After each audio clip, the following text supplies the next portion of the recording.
Pick up your gear and open your chests. Throw on your armor and head out on a quest. Hey, hey, it's a brand new day. On the Sword Coast, your allies will help with blades and bows and magic as well. Hey, hey, heroes on their way. Fighting forever against overwhelming odds. Fighting together in favor of multiple gods. Idle champions of the forgotten realms. Idle champions, adventure never ends. Idle champions, hit you all and then. Idle champions, you reset again. Idle champions.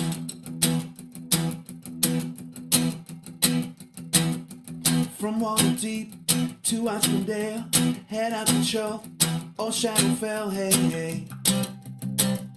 Together we stay. Walk to the monsters, walk to the boss, walk to the right, it's never a loss, hey, hey. Bad guys to slay. Fighting forever against overwhelming odds. Fighting together in favor of multiple gods.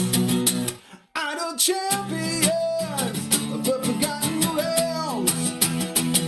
Idle champions, adventure never ends. Idle champions, hit you all and then. Idle champions, you reset again. Idle champions.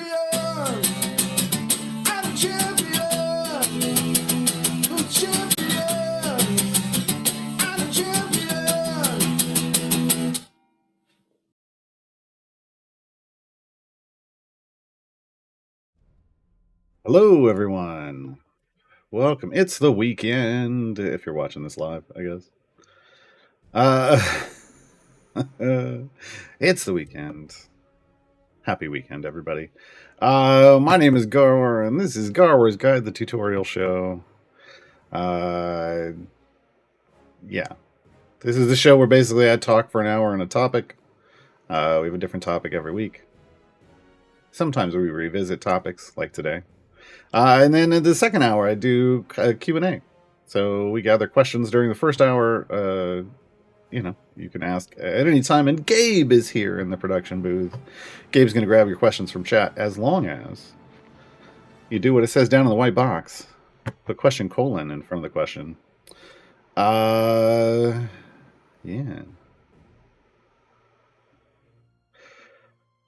That way it gets grabbed. That way we get to it. Because I'm not really reading chat. I'm not usually reading chat during the tutorial part. But, I don't want to miss anybody's questions. So please put question colon in front of your questions. You can ask questions even off the topic. We'll get to those eventually. Answer the on-topic stuff first, and then we'll come back around to everything else. Everything else. So, today's topic is one we've done before. It's getting started in Idle Champions. It's basically like a new player topic. However, we're revisiting it because the new, like the early game is effectively changed. I think not as much as we expected when we well, not in the ways we expected when we scheduled this tutorial show. But definitely a lot more than I thought. So recently, and when I say recently, like for the last, 3+ months, I've been playing on a new player account. I just started one up from scratch and played through the early game and into the mid game.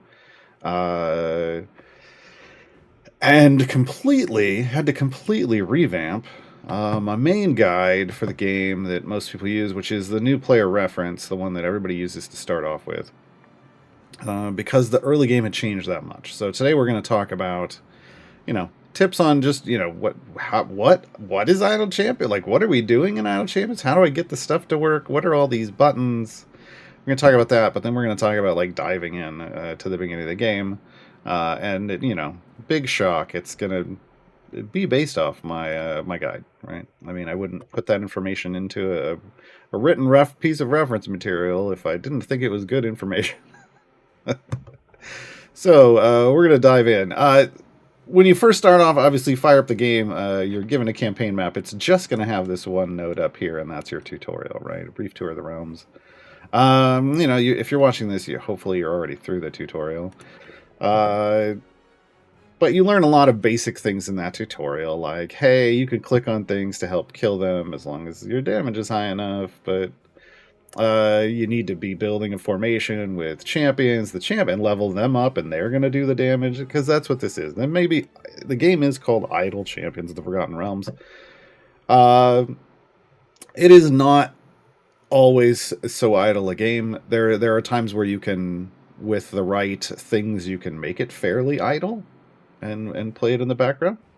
But a lot of other times, and sometimes by choice, you can play very actively, right? This is not just a completely set and forget game, although later on it can be.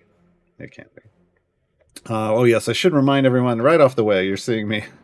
I'm zooming in and out of the map. How am I doing that? I realized on the stream recently, a lot of people don't realize you can do this. This is the scroll. If you've got a mouse with a scroll wheel, this is the scroll wheel. You can zoom in and out. Enhance. Yeah. So, if you want to like zoom in and check out interesting, like, are there little Easter eggs around here? There are. There's a deer around here somewhere. I can never remember where it is. But yeah, when you zoom in and out around places, there might be some tiny little art. But also you just get a better look at some things if you're trying to find them. I never remember where the deer is.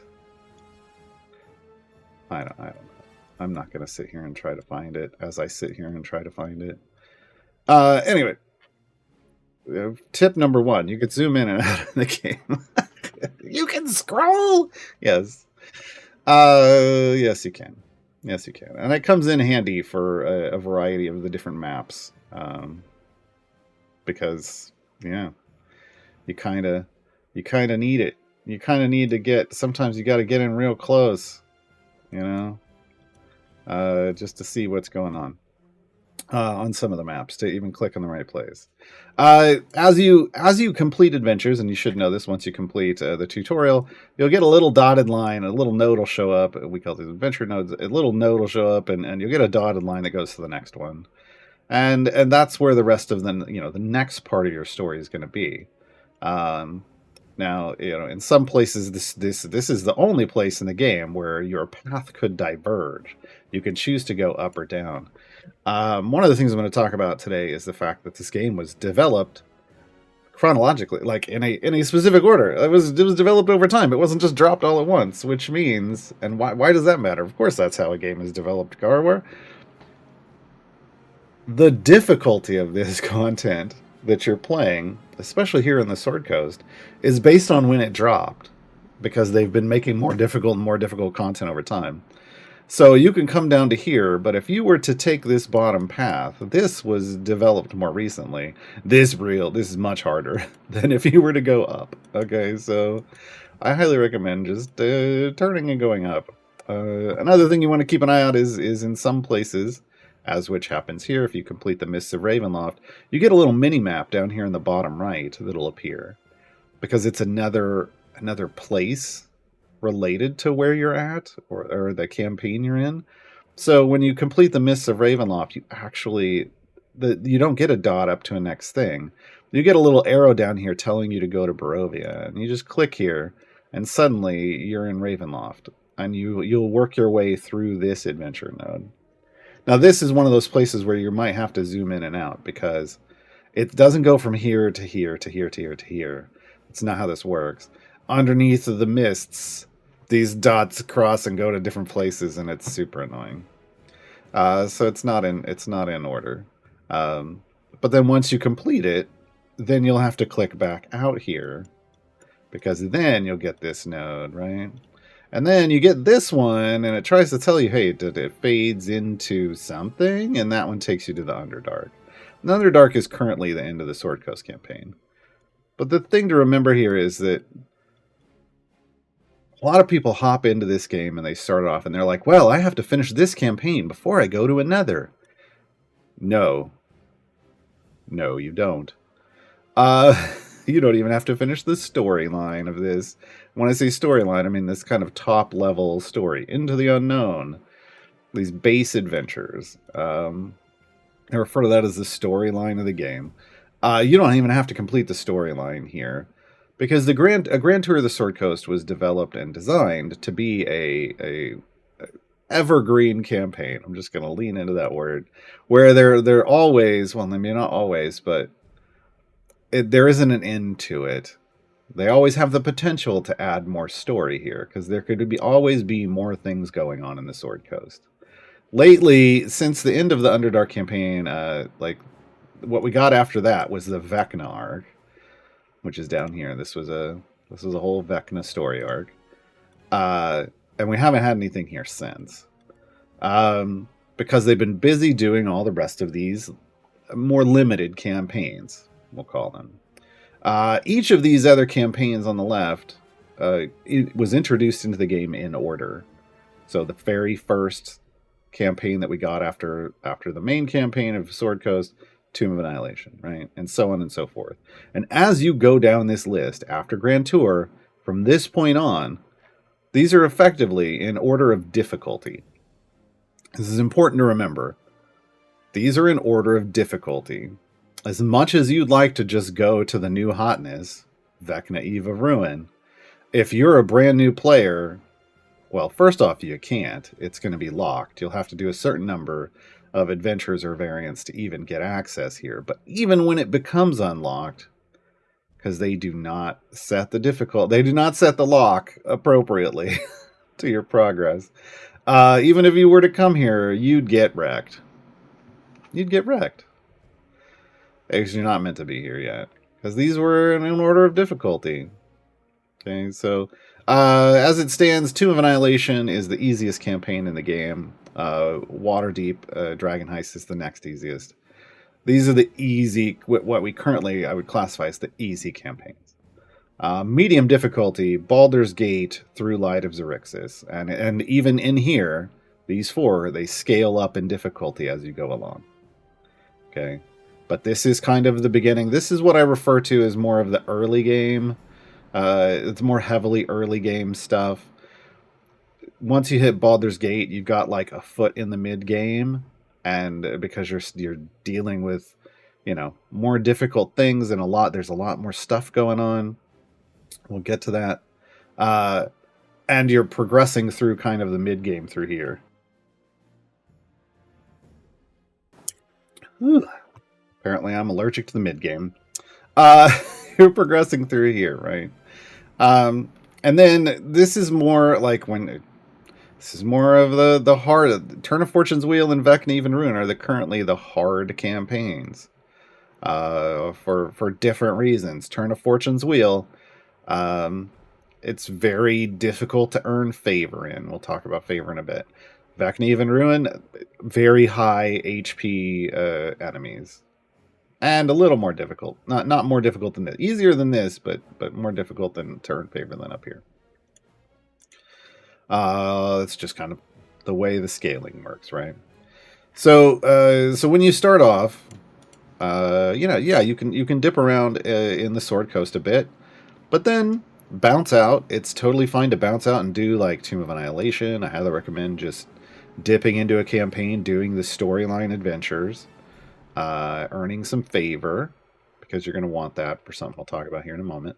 And then and grab a couple neat things from there and then move to the next thing. It isn't so much that when you come here, you need to do everything in this campaign before you leave. That isn't necessarily the best way to progress through the game, because it's not even how the game was developed, right? Like the content was added slowly over time. And the difficulty gets harder as you move through the content. And by content, let's talk about what I'm talking about. Let me demonstrate what I'm talking about. Along with this base storyline adventure, once you do this base storyline adventure, it unlocks a number of variants of that adventure. So these are it's the same enemies, it's the same location, but there are a variety of different restrictions, rules basically, that have been added on top. So if we look at this, Ring of Regeneration, free play, this is because it's done. So once you've completed the adventure, you can do whatever you want. But then down here it says no restrictions under the restrictions tab. Okay. This means there aren't any additional rules. There aren't any additional rules. But when we go in here, suddenly there's additional rules. And this is something that was added to, again, it's the same enemies, it's the same progression, and everything as this one. But there's a higher area goal, because this would have stopped at 50 initially. It's a higher area goal, and there's a different restriction. And these restrictions there's so many different restrictions. The restriction is what makes it difficult. You may have flew right through this one. You might get to this and then have trouble getting through it. Now, not necessarily in this specific one. This one isn't that bad. But notably, the very first variant in the game, off of the Cursed Farmer, you got to get to 50. Cursed Farmer, Are You Chicken wants you to get to 75. But the restriction is 4 slots in your formation are occupied by chickens. Which means you're losing, you can see which slots, you're losing 4 champions worth of power. And champions are your power in a formation. Which makes, if you just were to finish this, and then try to immediately dive into this, it makes this the hardest variant. It makes it, you're not going to do it. You just can't beat it. And it's a bit of a heavy-handed lesson from the developers that variants are harder than regular adventures, and you've got to figure out, you have to learn to read the restrictions and then process this information and decide, can I do this or not? Okay. And what, what I hope you learn, and what I'm going to explain to you right now, is that you don't have to do them right off the bat. In fact, you shouldn't. You should just do whatever storyline adventures it will let you. Unfortunately, here they force you. Right about here, they're going to force you to go back and do some variants, which is rude, but that's the way they made it. Because they want you to understand, like, hey, do variants if you haven't yet. But what you need to do is read these. And one of the things you're going to want to do along the way is earn favor. Favor, this game it's got a bit of all kinds of different types of game styles in it. So it's not, like I said before, it's not truly an idle game. This is a formation strategy management game. You collect characters, and you have a formation layout, like we'll see here, and we'll hop into an adventure in a bit, and we'll throw in a starter formation. And the way you place them creates power that lets you complete the adventure. Effectively, every kind of one of these adventures, well, specifically every one of these variants, is a puzzle, and your characters are the pieces you're trying to fit together to make it work, right? So part of this game is collecting characters to give you a wider variety of options to defeat these, to solve these puzzles, as it were. But there is a bit of a roguelite element where you push through this adventure, and when you complete, and you're earning gold and you're leveling up your champions, but when you complete the adventure and you come back to the map screen, all that gold that you earned becomes the favor of a god. You've earned the favor of the god of that campaign. And you can, and that favor, as you can see up here, it's the E96 at the top. It also says, hey, that same number as gold. That's because whatever your favor is becomes a gold find modifier on your next adventure in that campaign, which means the gold you earn is bigger, and thus you can level up your champions faster and further and go further into a campaign. We don't use further or farther. We use further in Idle Champions. It's an in joke. So you'll be able to push to deeper areas, basically, with your favor. You can also spend favor on something called blessings. We're going to take a look at those once we hop into an adventure. But basically, this is more of the permanent progression for each specific campaign. Each specific campaign is going to have its own god that is attached to it and who you're earning favor for. Okay.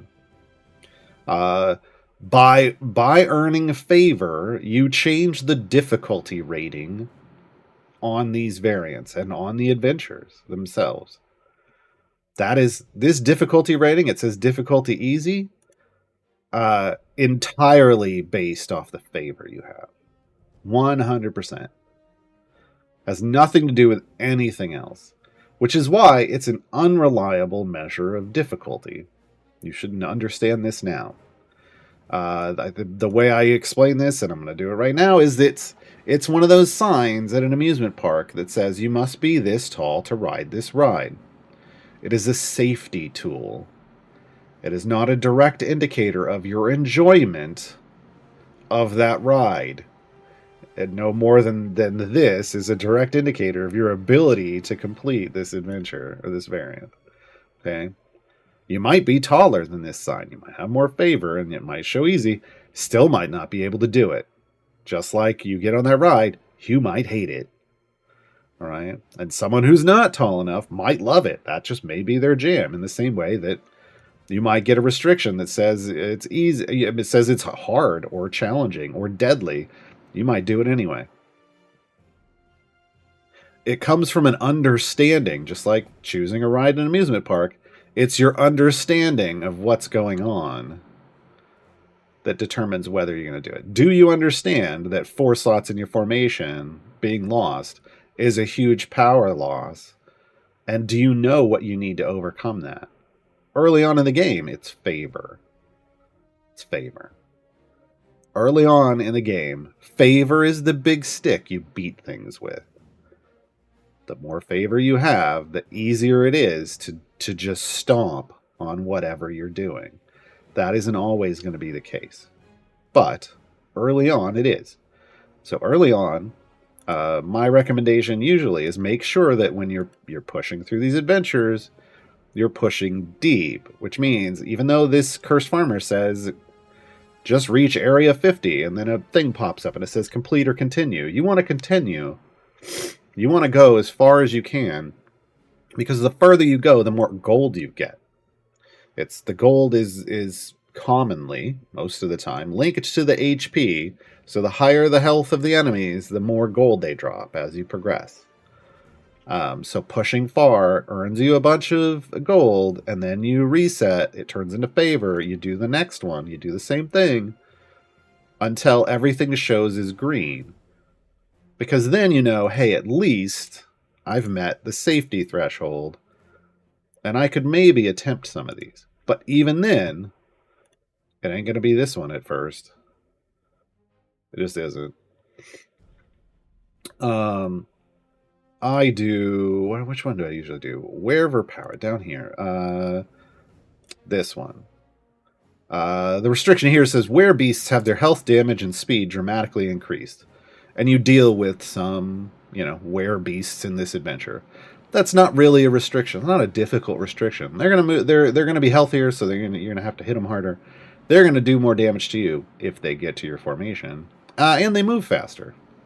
Okay, fairly straightforward as long as it shows as easy. This is not that much of a restriction. It's almost it's basically I would call this a non-restriction.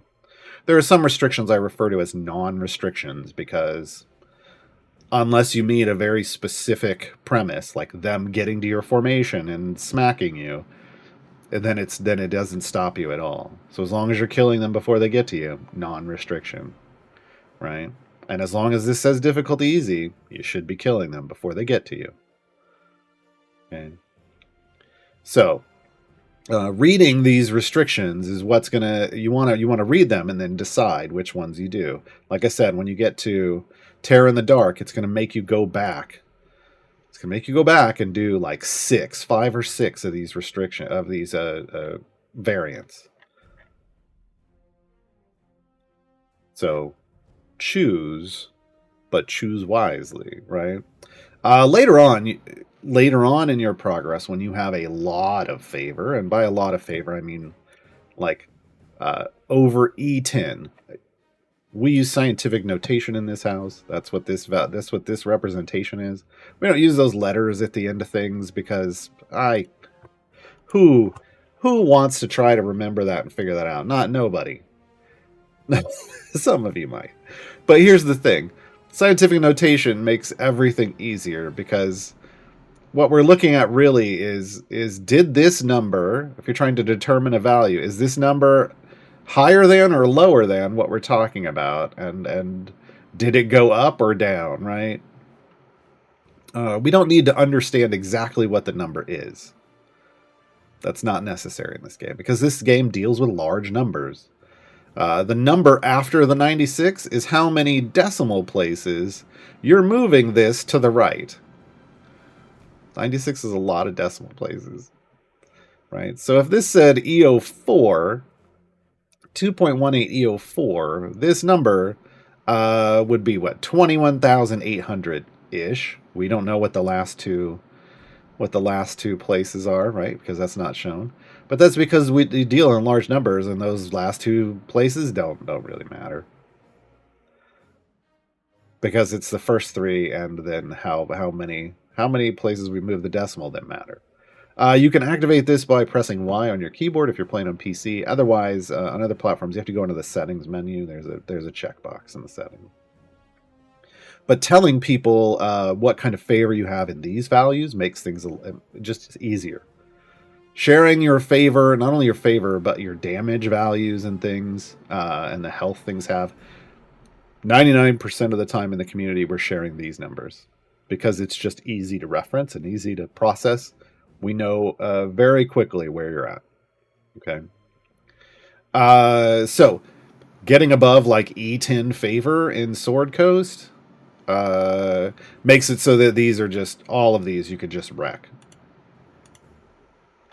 For reasons we'll talk about once we hop into an adventure. But this is the core, this is kind of the core of this game. You're doing these storyline adventures in a campaign, and as you do them, it unlocks variants. And when you'll go through all of these, the storyline adventures and the variants reward you with favor if you push far enough. But you should only be doing that in the base adventures, not the variants, because again, these are restrictive. This should be kind of intuitive. These are super restrictive and thus hard to push in.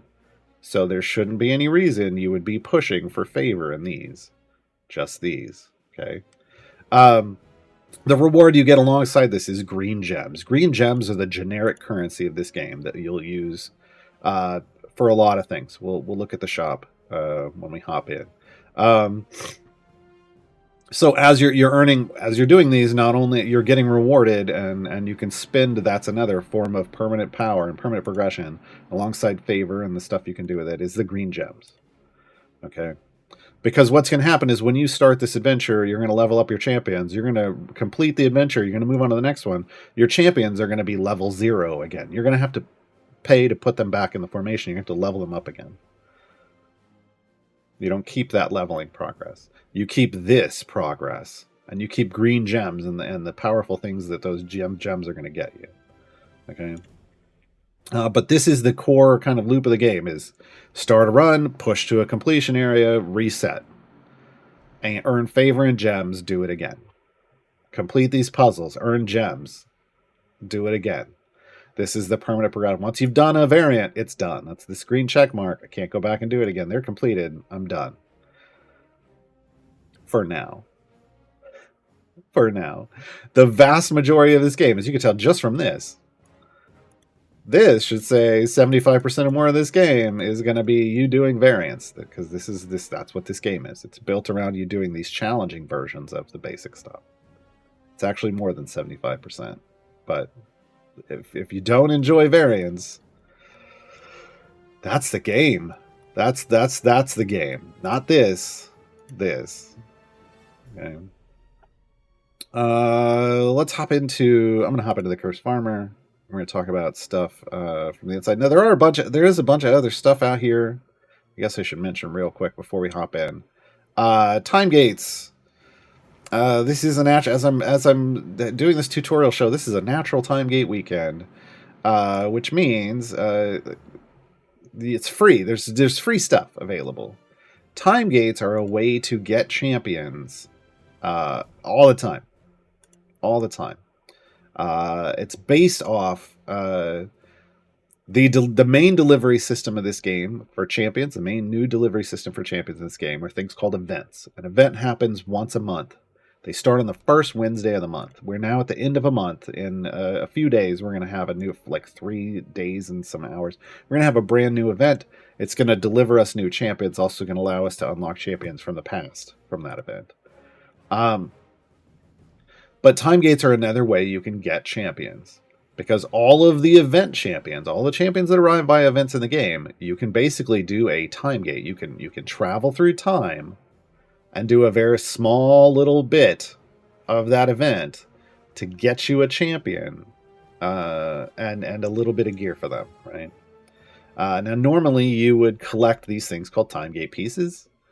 And when you get 6 of them, you'd be able to open one of those, open one of these on your own. That's called we call it a manual time gate. It takes 6 time gate pieces to do that. And early on, you earn 1 every 5 days. I know I got a lot. There's other ways to get them later. 1 every 5 days. So that means every month, you'll basically be able to do a manual time gate right at the beginning. It's going to change quickly. You'll start to get more of them, but that would be, it's just another way you could get a champion. So when you have a natural time gate weekend, they offer you 3 champions at the top here that say free. Everything down here, these are all the other event champions in the game, every single one of them. Those would cost you time gate pieces, but these are free. And when you're new, you're probably not going to have any of these. You're guaranteed that there's going to be one that you don't have. That's a guarantee. It doesn't mean you want it. There's a lot of champions. There's over 130 champions in this game now. We're coming up on 140. They're not all winners. Some are better. Definitely some are better than others. But they all serve a purpose. And at some point, you'll use most of them. So you're going to get 3 options, and you pick one. You're just going to pick one that you don't have. There's some efficient ways to choose. But what's going to happen is you'll see when you select one, you're gonna get into a time gate. You can only open one, so you only get to choose one of these. You can't do a time gate for one and come back and then do the others. This little area, this 50 and 75, these are the area requirements for the first and second adventure in the time gate. There's also going to be a variant for you to do, and the area goal on that will vary. You'll see it when you go in. And for each of these, you'll earn a gold chest for this champion. Gold chests are the big chests. Those are the ones that can offer the best gear. There's silver chests and there's gold chests that are available to drop gear for champions. Silver chests will drop common, uncommon, and rare gear. So white, green, and blue, respectively. The gold chests will offer uncommon, rare, and epic gear. So green, blue, and purple, respectively. Now, the highest rarities of those in each chest is the hardest to come by, obviously. But you're going to get 3 chests that can offer you the best gear for that champion, or at least give you a chance at it. It's RNG, right? Random, what you get out of it. You're going to get 3 of those, and then there's a potential to get some silvers based off, how far you go in the adventure. I'm going to pick. Who am I going to? We're going to do Sergeant Knox as an example. This is your time gate screen. So here's the first adventure. Now it says, hey, you're going to get a gold chest. But if I didn't have Sergeant Knox, it would also have Sergeant Knox right here, because this is a way you can unlock a champion. All you got to do is complete Area 50. Super simple. Everyone can do it. Everyone. Complete area 50, you'll get Sergeant Knox and a gold chest. Then you do 75, and then you get a random variant. Now, mine says complete area 175, and it has the restrictions listed out. But the variant can go everywhere from 75. It can either be area 75, area 125, or area 175. I got the hardest. Well, at least the highest goal, but that's usually the hardest. I can tell you right now, completing area 75 is usually easier if you have like at least EO4, EO5 gold. 125 like EO6. 175 like 5 EO8 or better. Right? So you're going to want to, push and get some favor here, push and get some favor here. Then you can try this, but if you can't beat it, you're going to want to go to a free play where you can just earn more favor. And then come back when you have more than 5 EO8. If you can get to E10, great. But if you get more than 5 EO8, then you'll have a shot at beating. Once you've done all 3 of these, then you can close your gate. You could leave it open; it'll close on itself when the timer ends. But you can close it early. It requires you to hold it down. And when you close it, all the favor you've earned, because it starts at 0. All the favor you've earned, it becomes a multiplier on your main campaign. So basically, you get a boost. You choose the main campaign you want to put it to. Always choose the one you're currently working on, in my opinion, when you're new. And basically, you'll get extra favor in that campaign that you can use for whatever you want. All right. Let's hop into the Curse Farmer. Oh, nope. Getting ahead of myself. The other things out here. Trials of Mount Tiamat. This is a mid-game thing. It's not even going to show up for you as a new player, so go to my Gaarawarr's Guide to the Mid-Game to find out what this is. Patrons.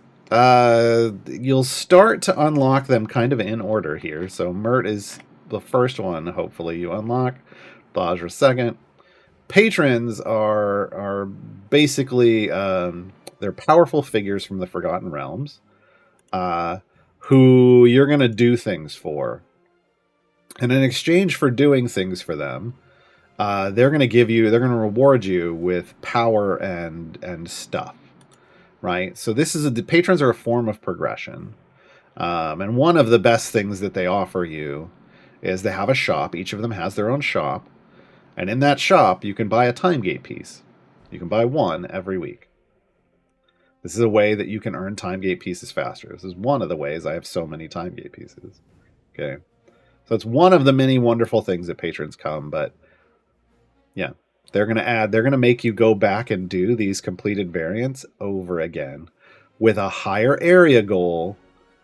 And on top of this restriction, they add their own. So it's more difficult content.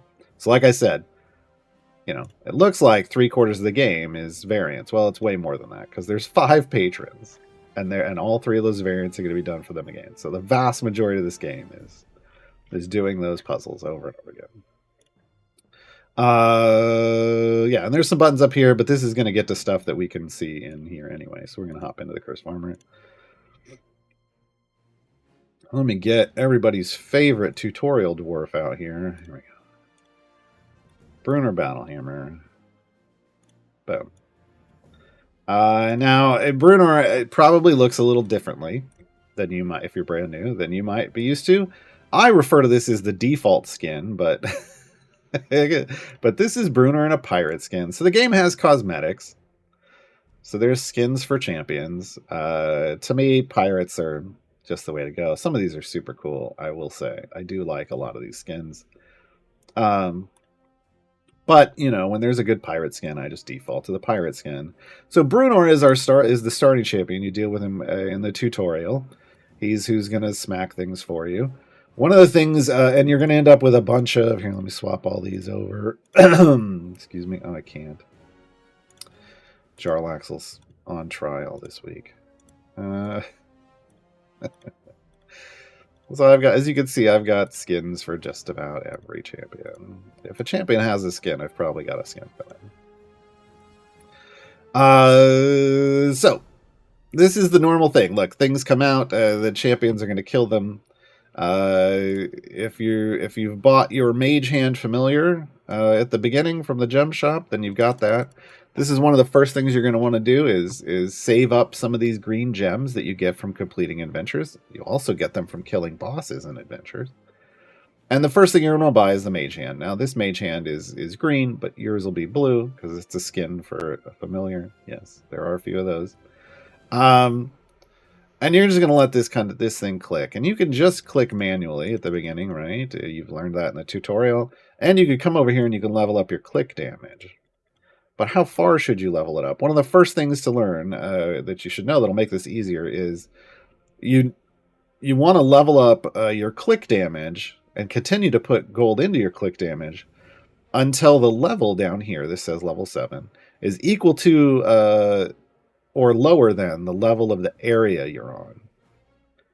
The scaling of click damage early on is pretty much equal to the areas.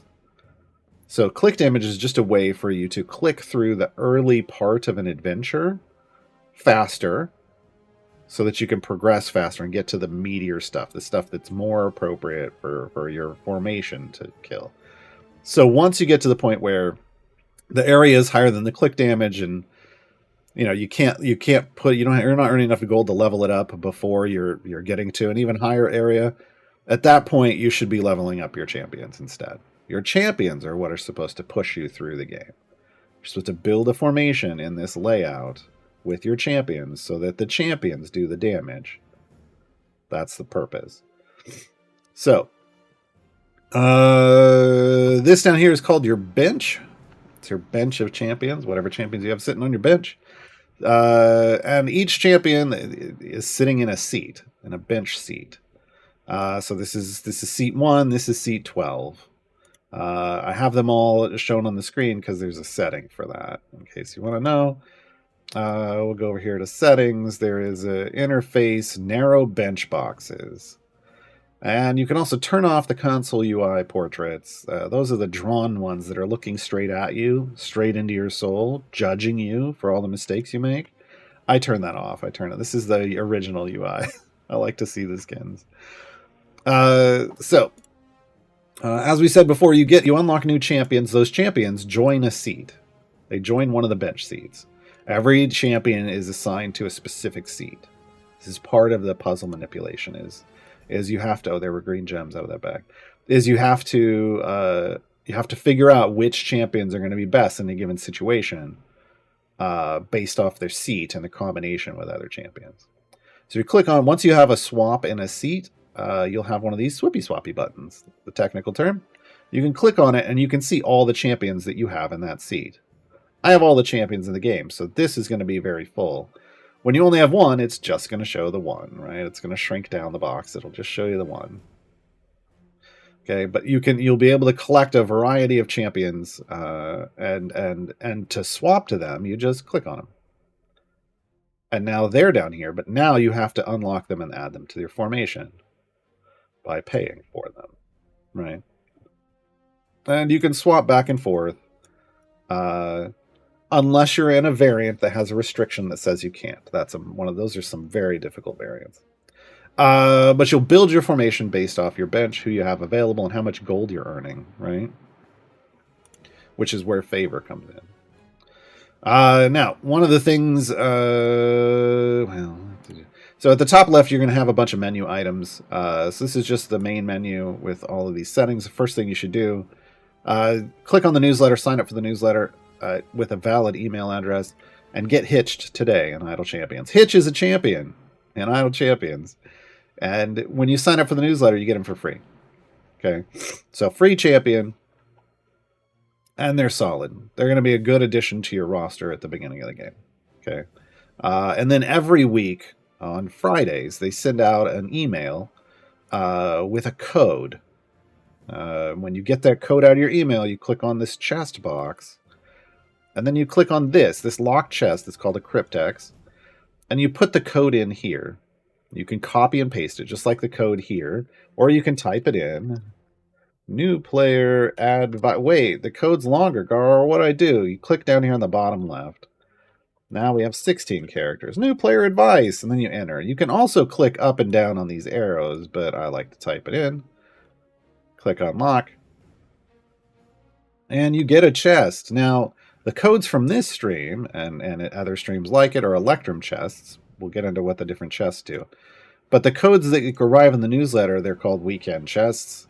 It's a group chest. This weekend, it's a gold Ceramorphosis chest, and it drops gear from Minsk, Celeste, two of your starter champions, your core champions, Will, Carlock, and Gale. Those are 3 event champions. And it's gonna, it's gonna get you gear for them. And the first time you interact with a gold chest of any type in this game, you'll see this little purple bar. This is called the pity timer. This guarantees you to get a piece of epic equipment in case you have bad luck. It's a bad luck protection. So at the start, it means you're guaranteed to get a piece of epic equipment in one of your first 4 chests. The second you get a piece of epic equipment, the pity timer resets to its default of 10. It'll look like this. Right. So the most gold chest you'll ever open without getting an epic piece of gear is 9. You'll always get one on the 10th if you have the worst luck. But the bad luck protection starts at 4. You open a chest, you get stuff out of it. Oh, we got an epic right away. You can get up to 3 in a gold chest. You get up to 3 pieces of gear. That's these right here that are related to a champion. You can get consumables. This time I got bounty contracts, but you can get bounty contracts, you get blacksmithing contracts, and you can get potions. Right? All of these are forms of power. Everything here is power to help you progress in the game. Okay. A silver chest is going to give you 3 cards. You can have 1 or 2 items. Got lucky this time and got 2. And then it's going to give you one card is going to be gold for the adventure you're on. It's not a great amount of gold, but take it when you're early. Every piece matters. One of these cards could be either an item or a consumable. It could be potions or contracts. Okay. There's going to be different kinds of chests you're going to run into in the game. The ones you get most commonly are these regular silver, regular gold. Just says silver and gold. Okay.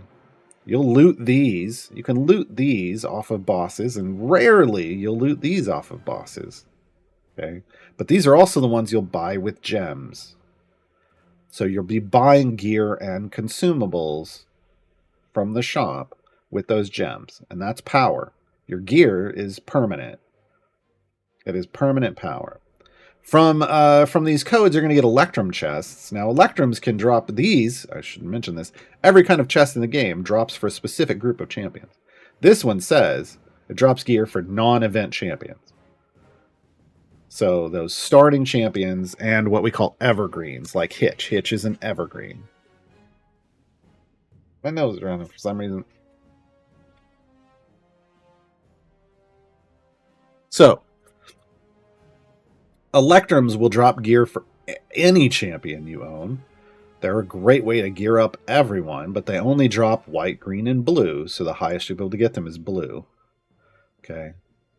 Gold chests are the only thing that can get you epics. All right. But there's going to be a ton of different chests with a ton of different names. If you hover over them, it'll tell you who it drops gear for and what it drops. Okay. That was a distraction. That little crow, those are called distractions. You click on them, they give you gold. Do that for extra stuff. If you want to buy and spend your gems, when you have some gems, come to the shop. Now, the shop is full of things for real cash, of course. This is a free-to-play game. They got to make some money. There's going to be a sale tab of stuff on sale, like this adorable little Artemis, plushy Artemis. If you not only does it do some of these, it's a skin pack. It gives you the skin and the champion themselves and gear. And in this case, it gives you a feat and consumables. Like there's some good stuff to buy if you want to support the game. But when you come over here, you click on this one. This is in the middle currently. It's the gem icon. This is the gem shop. Mine's a little bare. It's because I've bought almost everything. But you can buy your gold chest. You can buy your silver chests. You can buy familiars, those little clickers on the field. And again, you should come here and you should get the mage hand once you have 250 gems. You'll also be able to buy click damage skins and champion skins. And you'll even be able to buy a champion. There's a champion called Nerds. It's right, the candy. It was a marketing crossover. And you can buy that, all that kind of stuff for gems. But early on, you want to buy a bunch of silver chests and the less expensive familiars. And then as you progress, you'll buy gold chests because you want the better gear and the better consumables and things that come out of gold chests. Okay. The other thing you want to do right at the start is if you come over here to this pack button, which is a little open box, the very top left pack is going to be Baby Gaarawarr. It's going to be a familiar and a couple potions, and it's going to be free. They give it to you for free. Click it and get it. Open the shop right away, click it and get it. Take free familiars whenever they're going to give them to you, folks. But there's all kinds of things. So these are your packs. You can just straight up buy champions. I own them all. I highly recommend just getting the pack because you get better stuff. Tends to be. There's also a thing called the Thayan Enclave. You can kind of ignore this kind of at the beginning. You'll be earning some of these corrupted gems from completing quests. But early on, the only thing you really need to know is if you get 7,000, buy a support pigment. Are there other things you can buy? Yes, including chests. If you save up 7,000, get a support pigment. Thank me later. All right. Let's go back into the top right of the UI. So there's a lot of stuff up here. Some of these buttons you're not going to really need at the beginning. You can access achievements, collections, quests, your journal. You'll have the shop. Blessings. This is where we're going to want to go. So blessings are what you get from the gods. You take the favor that you earned on a previous run and you spend it on blessings. And blessings are permanent power. Now, the blessings that are shown here on the left, this is power that's assigned when you're in the Sword Coast campaign. These are boosts that apply to that. The ones on the right apply to all campaigns, and basically they apply everywhere in the game. So we call these local blessings and global blessings. These apply everywhere. This only applies in the campaign that's related to it. And there's up to 5 tiers of these. And it costs more and more favor to buy your way down. Okay. And the boosts don't necessarily get better, to be clear, on the way down. They're just different. You're just adding lots of different extra bonuses. The values don't get bigger. Okay. But there's a form of blessing. There's a blessing set for every campaign. And then there's blessings for events. Those you don't earn any. You just earn favor from events. They don't give you blessings. But you can see it here in the blessing thing, like how much you've earned. Like the last time I earned Shantaea's favor, I converted it into Torms. Right, like so. It'll be listed here. But you don't get blessings for those. Just for the actual campaign. Okay. When you go to buy blessings, make sure this morning's enabled is checked. That's the rule. That's the rule for as long as this is checked, buy until it tells you, are you sure? There will be a pop-up that comes up that says, it's the warning. Are you sure? And then you're like, okay, bought too much. I can't keep going. Then you'll click no, and then you'll click on more buttons. And when everything you can click on has a pop-up warning, you're done for now. Next time you reset an adventure, come back. If you got more, try to buy again. As long as you have the warnings enabled, you're safe. If you undo this, you could spend too much and damage your progress, which is why this button is here. If you accidentally bought too much and now can't push as far because you lost a bunch of gold find, you can reset at a cost. It's like 1%. Costs you 1%. It's worth it if you overspend. But that's the only reason this button exists. At the top, you'll see your adventure you're in, and you'll see the kind of the quest that you're on. For on each adventure, there's like, you have a goal, and you'll get items. Like this is pick up these ingots, right? Sometimes it's kill things. There's going to be a different thing. This is your progress in the area. These are area levels. You've got buttons you can click. If I were to click and hold down here, it takes me all the way back to area 1. And it turned this button from green to white. It turned auto progress off. If I want to go back to the furthest adventure, I can just turn auto progress back on. It'll jump me all the way up there. Or I could have clicked and held down here. Right? These are a variety of indicators. This one is your potion manager. So as you unlock potions, you can activate them in a potion manager. We have damage potions, gold find boosts, health boosts, click damage. So click damage is basically, instead of leveling up your click damage over here, it takes the damage you're doing with your formation and applies a portion of that to your clicks. Pretty great. It'll let you click way further than up and click damage will. And then speed potions. If you've ever looked at a streamer and been like, how are you going so fast? Probably in part due to speed potions. There's 4 levels of rarity. Again, white through epic. These affect duration and power. So these are 5 minutes, these are 15. This is an hour, and this is your entire run. But once you complete your run, all of these are gone, no matter how much time they had left. Okay. Now that changes with these. These hunter potions that we call them 7-day potions because the duration is 7 days. When you pop a 7-day potion, it lasts for 7 days, no matter how many times you reset. Okay.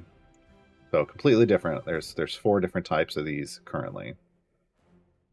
These are usually only you earned through cash purchases or meta events like celebrations and things where they give them out as gifts. Okay, whereas these are regular potions. All 5 versions of these up in all 4 tiers are available in chests. Okay. This is your weekend or weekday buffs, like over the weekend. Those 5 champions that have gear in the chest also get buffs. This rotates. So during the weekday, there will be 3. On the weekends, there's 5. Just a little bonus. This has to do with this is an event buff icon. So when you've earned stuff in events, you get buffs that last a while, 60 days from the start of the event. And then this has to do with the adventure itself. Like this is just telling me, no, I'm in the underground. Because there are some abilities that are based off, and blessings and stuff, as it says, that are based off of your location. Down here you can see your event button. Tells you when the next event is. If you click on it, nothing happens. When an event is active, if you click on it, it brings up the event UI.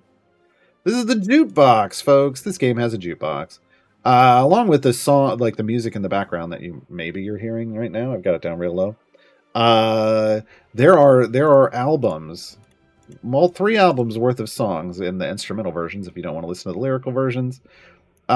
These songs, called Bardic Inspiration, including the Idle Champions theme song, were written by the community on a stream that used to happen on this channel called Bardic Inspiration.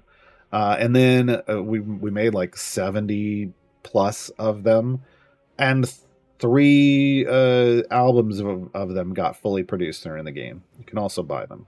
They're pretty great. Well, you can buy the first 2.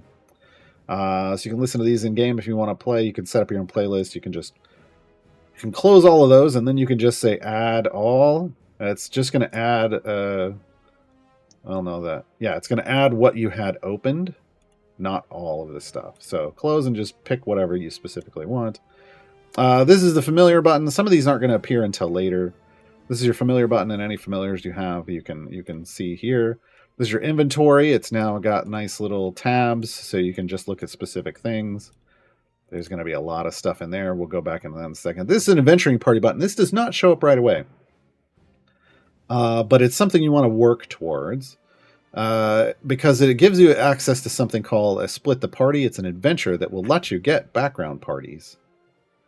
So I'm in an active party. You can have another party doing something else here, and then you can, depending on how many background parties you've unlocked based on your progress, you can have a lot of background parties. It also gives you something called a Modron core. It says no core, but you can collect Modron cores, which are another form of power and progression in the game.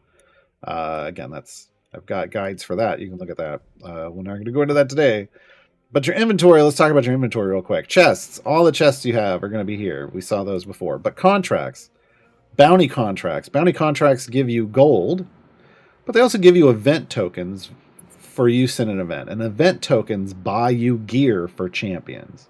So bounty contracts are a big deal to collect. Okay, if you use them like when an event isn't active, you'll get this little event token. So it's going to store them for you so that when the event is active, you'll have them. But when you open them during an event, it drops event tokens for you to collect. You also get blacksmithing contracts. Blacksmithing contracts give you item levels on your gear. Item levels are one way you get more power in this game. You basically level an item up. And again, items are the permanent progress. So you're giving it more and more power with blacksmithing contracts. Potions, again, limited duration boosts. There's also some functional potions like polish and golden and legendary and specializations. I've got a guide to potions, to consumables. You can check those out. But mainly you're going to be using a variety of these to give you some extra power when you need it. Scrolls you can ignore. This is a mid-game thing for trials. Currencies, look, you can check your gems. You can check your time gate pieces. Again, event tokens, corrupted gems. This is all mid-game stuff. And pigments, like I said, you can buy those little pigments. Collect your froggies from the Thayan Enclave. These are permanent boosts to a piece of gear. It adds damage of all champions 200%, so triple damage to a piece of gear. And when you have that champion in formation, that means triple damage to your formation, right? So lots of power. Lots of power. All right, let's real quickly, we're running out of time. So real quickly, I'm just going to do, there's so much to talk about in this game. Real quickly, we're going to talk about, I need to talk about down here. You can save your formation that you're building down here on the left and load it in with hotkeys. You can even check all of your save formations. I highly recommend you name them so you know what the hell they do. On the right, you've got Discord, a button. You can't really see this, but down here on the right-hand side, there's a button at the top that says join the Discord. There's lots of information on the Discord. There's a news button. There's a changelog. But then most importantly, there's a support button. It opens up a browser tab so you can submit tickets. Whenever you run into something that's feels like it's broken, submit a ticket, please. And there's also a little H that gives you the hotkeys if you hover over it. All right. Building a formation. Every champion is going to do something a little different.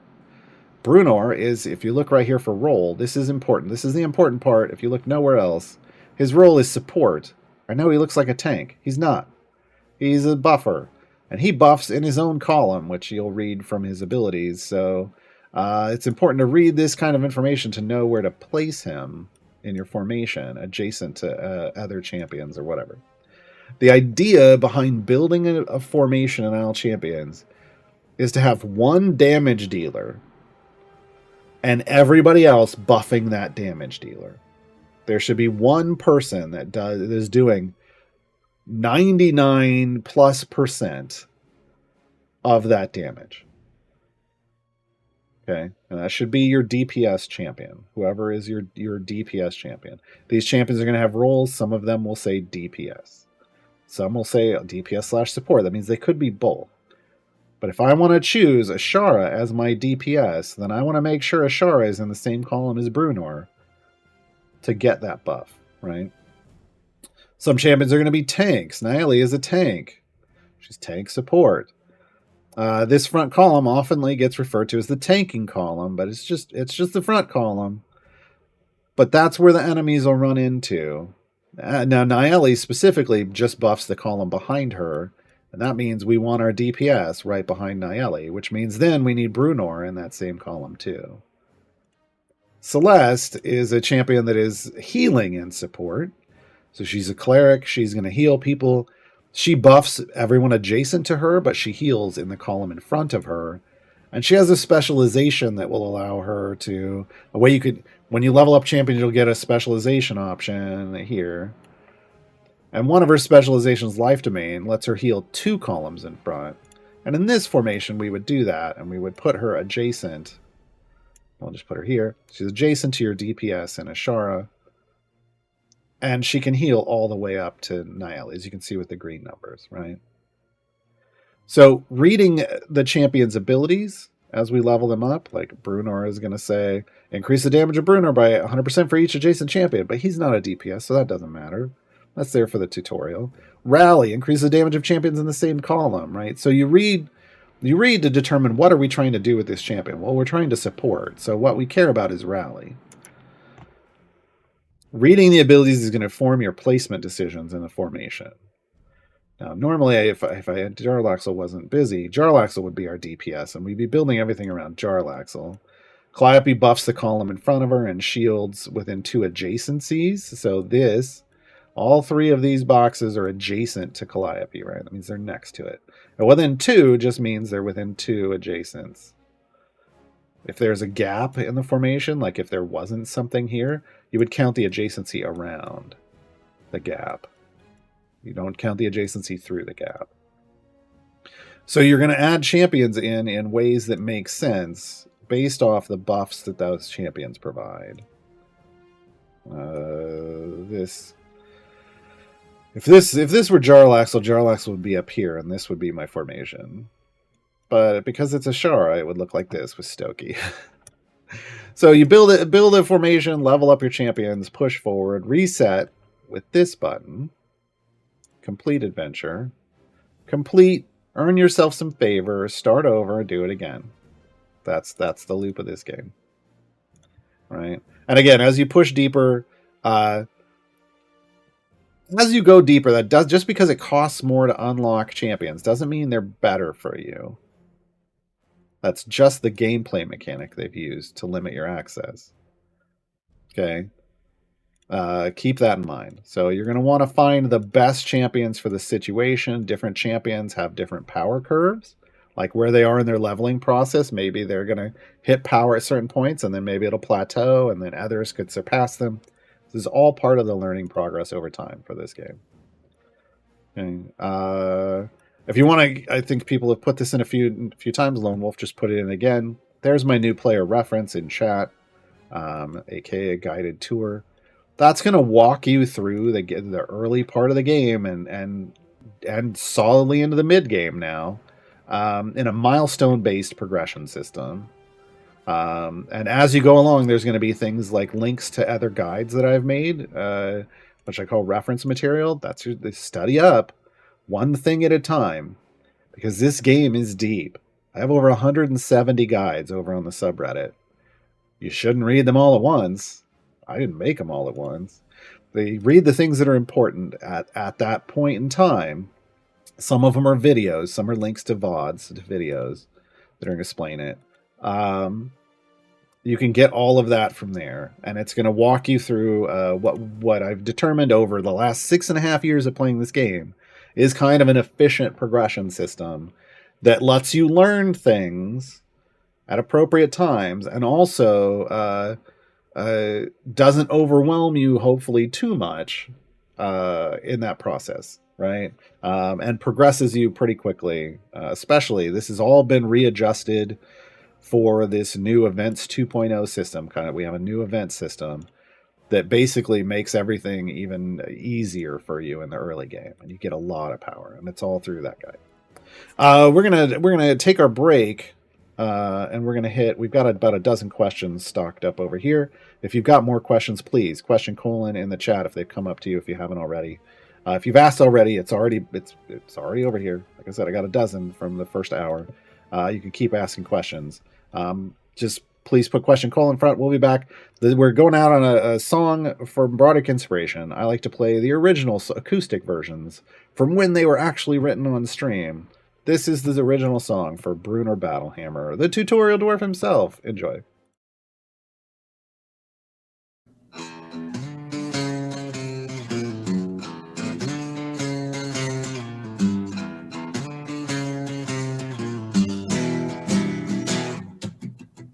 Bruno Battlehammer, charging on the field, battle wave the banner. They know will never yield, so they run with the clamor, yeah.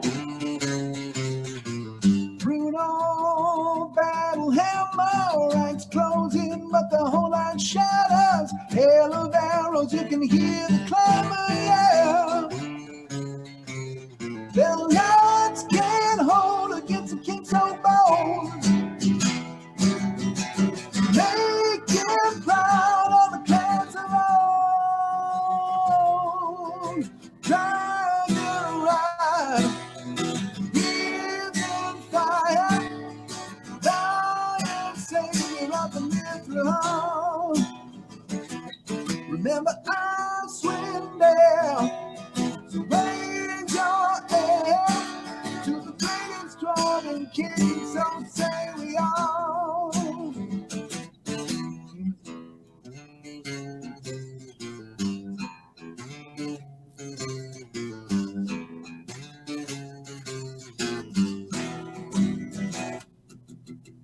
Ages fang, hammer of the gods, all the heroes sang. Gift for the the sun and blaze fires flame, yeah. Gone too grim. Lifetime of searching was the doom of him. The sacrifice denied the hearts of more redeemed, yeah. Words can't hold it if you can't come on. Make it proud, let the road. Lying around, breathing fire. Dying savior of the mental heart. Remember, I swear there. So raise your head to the greatest drawing king. So say we are. To the greatest drawing king. So say we are.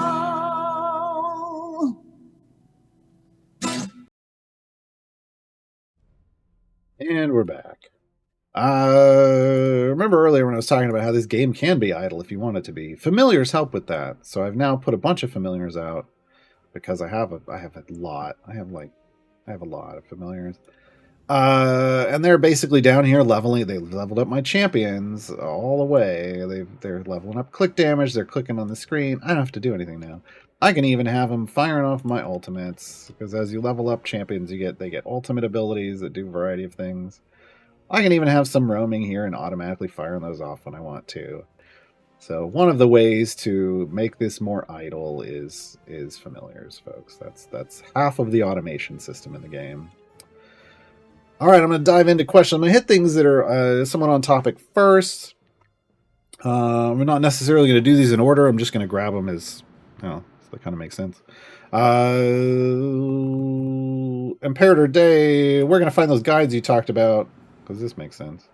On the Idle Champions subreddit, and let me put, there's, in this channel, you can always put !gar_guides and get a link to the collection of guides over on the subreddit.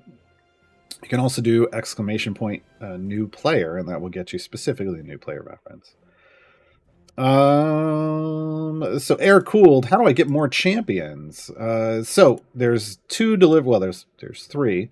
There's two ways to, no, there's more than three now, aren't there? There's technically four. There's three ways in game to get cheap, or to get champions without paying any cash. One is events. We're going to have a new event coming, I guess, 4 days. I'm going to get my time a little off. So 4 days from now, Founders Day. Founders Day is going to give us two new champions, Umberto and Aeon. This is the first time they've given us two new champions in an event. And then you'll be able to unlock a selection of other champions from prior years. There will be 8 options for you to choose from. There's going to be one free slot, they call it flex slots. You can flex a champion in one of those flex slots. There's 2 that are going to cost time gate pieces, 3 time gate pieces each. So save up your time gate pieces if you don't have a lot of them right now. And then there's one that opens up. It's called a supporter slot. If you buy one of the event DLC after the event starts, it opens up another slot that you can use to get another champion. Another way is the natural time gate weekend going on right now. There's natural time gates and there's manual time gates with time gate pieces. But you can choose from 3 free champions available right to you right now from your natural time gate to do an adventure for. The first adventure will unlock the champion as well as giving you a gold chest for them. There are also evergreen champions. One of the ways you can get one is signing up for the newsletter. That'll get you Hitch. But you can also earn them by doing certain variants in campaigns. In Sword Coast, you can unlock Dritz Do'Urden. You've probably never heard of him. I don't think anybody in D&D has ever heard of Dritz Do'Urden. No. He's kind of a big deal in D&D. You can unlock him. He drops over here into seat 9. So there's a variety of ways to get champions just by playing the game. But of course you can also, buy packs with champions. Like you can get it yourself a Chibaxi, which is what I call Chibi Tabaxis. This is Birdsong, but this is Chibi Birdsong. And when you do, you get gold chests and you get a feat. Feats are things you can add to champions to give them you could specialize them basically for an adventure, or just generally give them more boosts. There's 4 feat slots per champion. And then they give you some contracts, right? So right now you can get yourself a Chibaxi. But you know, there's all kinds of packs and things in the shop, of course, because it's a free-to-play game. They got to keep the lights on. But you can play this game completely free to play. Just to be clear, that is, people have done it. I've got like my new account that I started. That's 80 something days in. I don't spend any cash on that. That's completely free to play, and it's wrecking things. So yeah. Basically, when you're paying, there's three things you can buy in this game. You can buy quality of life, which are familiars. Those are great to pick up out of the shop for cash. You can buy cosmetics, so skins for a variety of things. And then you can pay to progress faster, which is basically picking up champions and chests and things and gear for them, right? But you can always get all of that stuff. You can get every champion in this game without paying cash. You can get the same equivalent power levels for all the gear and everything without cash. Okay. Wicked Minion, do you have a recommendation for your first use of blacksmithing contracts? That's going to depend on the champions that you have available to you. What I will tell you is the general rule of thumb is don't put them on your core champions. So this core group of 12 champions, and don't put them on any evergreens. The reasoning behind that rule is kind of, a soft rule recommendation, I guess. Is that all the regular silver and gold chests you'll be buying with gems or looting off things are going to give you gear for those champions. And as you get duplicate gear, duplicates add item levels to that gear. So they're always gaining power. They're going to gain it on their own. You don't need to give them blacksmithing contracts to boost it. So generally you want to look at event champions. Usually the first rule of thumb is looking for a solid speed champion that has item support for the speed effect. So if we look over here, Human, who is 100% a human and not 3 kobolds in a trench coat. Human is a speed champion, and their speed effect, which is boosted by an ability called Carefully Balanced, and there's an item for that. And the more powerful you make this item, the better the faster your formation goes. Okay, so if there's a champion that has a speed effect that has item support, that's usually the first priority to dump blacksmithing contracts to. And there's a lot of speed champions. If we look, I should show you champion search. Hey, welcome to champion search, folks. If you click on that little blue search button when you do the swippy swappy button, you'll get a list of all. You get a visual of all the champions in the game, and you can scroll up and down. Now, if you're new, a lot of these are going to be grayed out. They're going to be locked. But when you then click on them, it will tell you where you can unlock them or when. For instance, if you were to click on Xander, if you don't have Xander and you were to click on Xander, it would tell you, oh, Xander is going to be in an event in 4 days. Xander is going to be one of the flex champions in the Founders Day event. And so will Vin Ursa. They're 2 of the flex champions that don't show up in the achievements, but they're going to be part of Founders Day, this Founders Day. But you can click a role here. There's a whole tutorial show on the champion search that's recent, and you can just look at speed champions. These are all speed champions, and a lot of them have item support. Briv and Human tend to be the biggest ones talked about. I'll add Diana to that list as a great new player speed champion that has item support. And usually people try to put a bunch of item levels into them via blacksmithing contracts early on. Middle Champions version of Hollywood Squares. That's funny. Oh, no, that needs to be a game show. Let me go back through here. Zerbius asked earlier, if you're hitting a wall in a campaign, a wall, I should talk about a wall. A wall is the point where you're trying to push in an adventure and things are killing you before you can kill them. That's kind of a wall. Now that can be a soft wall, meaning there might be things you could do to change your formation or something to make you go further, or it can be a hard wall, which means this is as far as you can go currently with your account power. If you're hitting a wall in a campaign, are you better off sacrificing some of your gold find from favor and buying some of the blessings for their benefits? If you have the favor to buy a blessing without the warning popping up, buy it. Period. This warning is basically is warning you, like, if you're within like 10%, might not be 10, maybe it's 5. Anyway, it's a percentage of your favor. If you're spending more than a certain percentage of your favor, it's going to pop up the warning. And because we're dealing with large numbers, as long as the value isn't creating a warning, it's not really affecting your gold find enough for you to worry about. And what you're getting from it, 1% is resetting the blessings, Trontonian. That's 1% is the reset. But the warning, I can't remember the value of the warning pop up. Yeah. Basically, it's small enough value that you're fine. Buy the blessing. As long as the warning doesn't pop up, buy it. Just don't spend over that, and you're fine. The power you should be getting. Now, some of these are more powerful than others, and some of them you could probably skip if it's early on. But yeah, basically, you're as long as the warning is enabled, spend the blessings. Just don't unclick this on a run and spend. That could be horribly bad. That could be horribly bad. The warning may be 1% as well, yeah. So it's effectively it's small enough that it's buy it as long as the warning doesn't pop up. Now there's going to be other you'll wall out even with blessings sometimes too, but and there's a certain point where favor isn't even going to help you push further, and that's why I mentioned account power. There's account power is going to take into account the champions you have, their gear, your blessings, but also perks from patrons, which are similar to blessings in terms of permanent power. Also your Modron core, also legendary effects, also pigments. Like, you're going to gain lots of overall account power that has more to do than just favor. It's just early on, favor is the big stick you hit things with. A lot of people like use favor as a crutch to get them through things early on, but you really should be progressing your whole power in your account, not just favor.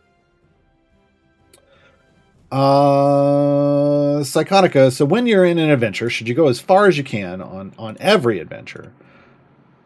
There are some people that say yes to this, and I say no, because I don't think it's not necessary. It's not necessary. And it's kind of a waste of time. Time is one of your resources, right? So you don't need to necessarily waste that. So when you're first starting off in a campaign, you want to do some deep pushes to build up a base of favor. And as long as, again, and keep, push super far, complete it, go to the next campaign, go to the next adventure, and push super far. And if everything then, all the variants and things are showing up as green, then on the next adventure, you don't need to go. You can just go to the completion area and quit. And then the next, but if you then see something that isn't green, do a deep run again, right? You want to make sure that you're getting enough favors you're going along, so that you're never running really into trouble along the way. Now, you don't necessarily, I don't recommend doing it on every run, because what really changed other than your favor between the last run and your current one?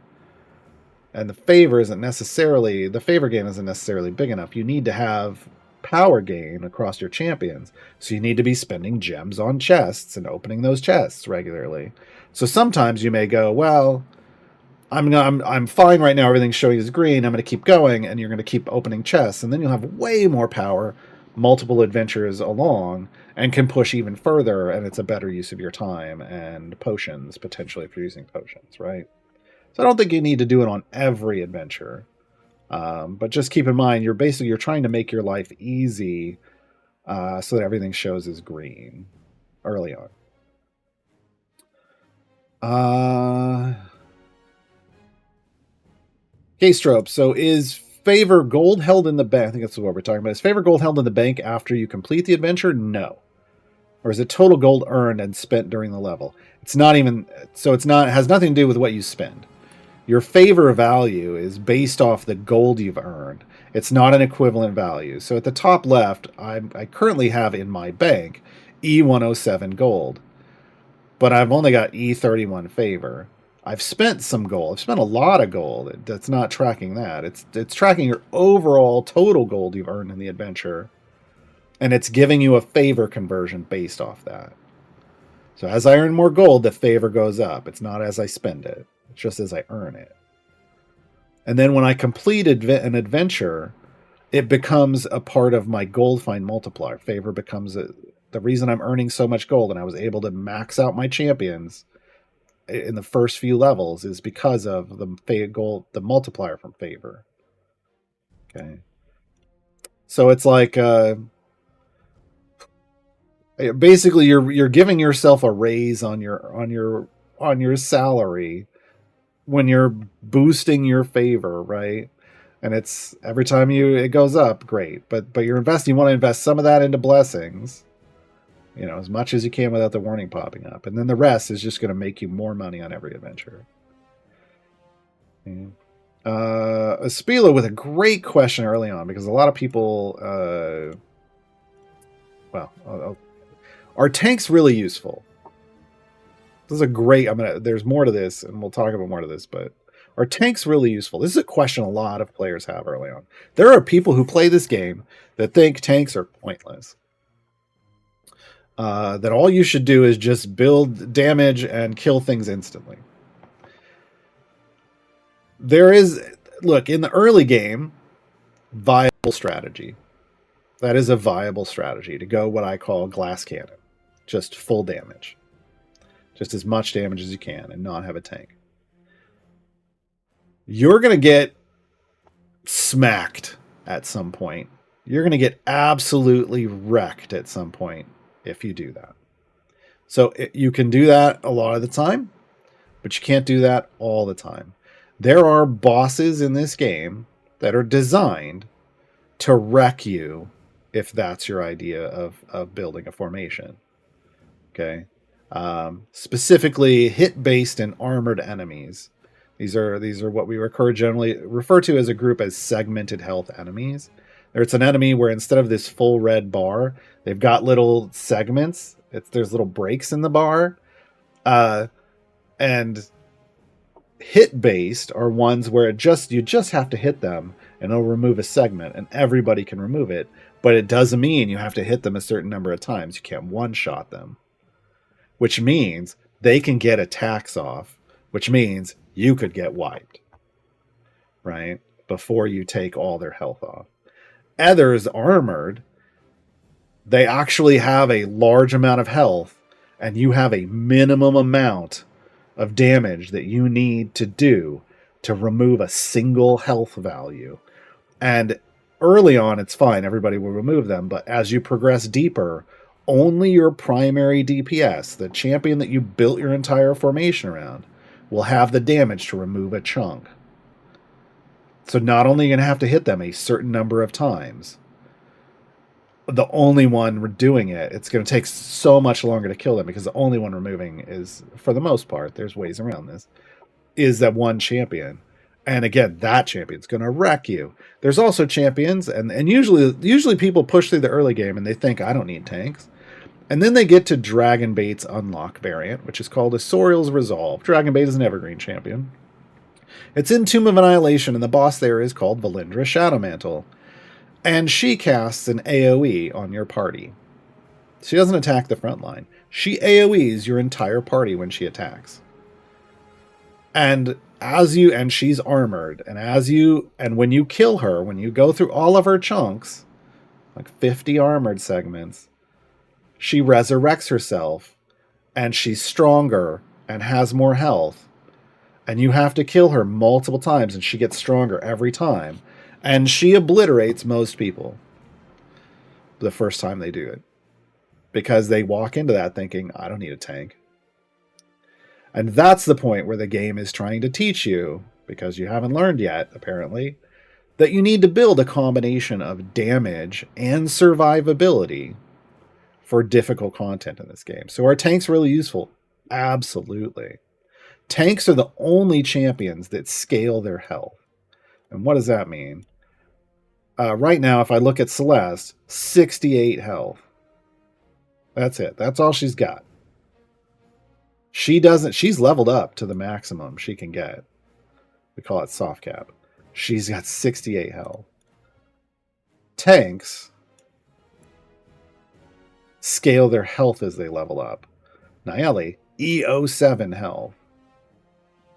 That means she has 78.5 million health. Do that right? Yeah, EO6 is a million. 78.5 million health. This is what tanks take damage, right? They exist to soak up damage. But along with scaling their health as you level them, and with items, they have abilities that share that health with the rest of the party. For Nayeli, it's way down here. It's called Aura of Heroism. It's only available in one of her specializations. It's Oath of Devotion. That's her tanking spec. Oath of Vengeance is the specialization. She'll have health. She ain't going to give it to anybody else. So for Nayeli, she's specifically only a tank when she's in her right. Otherwise, she's just support. She's a tank really when she's in her right hand spec. She shares 25% of her max health with the party, which means Celeste now has 19.6 million health. So now, if someone AoEs my party survives instead of getting one shot. Right? So this is what tanks do. This is a function of a tank. This is why they're a tank. They protect the party. Not just by taking a lot of damage in the front line, but by sharing a lot of health with everyone else. Now, tanks will also have what we call a ramping ability, some kind of a tanking ability, where when they're getting attacked, for her it's Aura of Protection, for each enemy attacking Nayeli and or each enemy in rage stack, she boosts damage by a value of the party. So there's times where you're only going to progress if you let the tank get hit.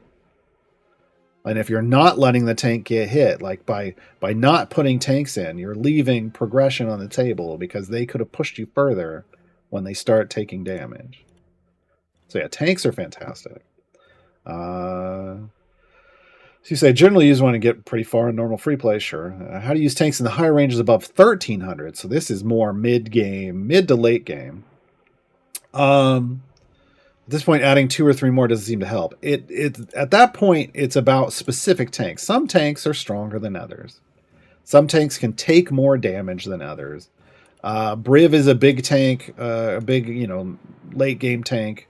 He's big all the way through the game, but because he has damage reduction, 10% of the damage he takes is automatically negated, and then he heals himself.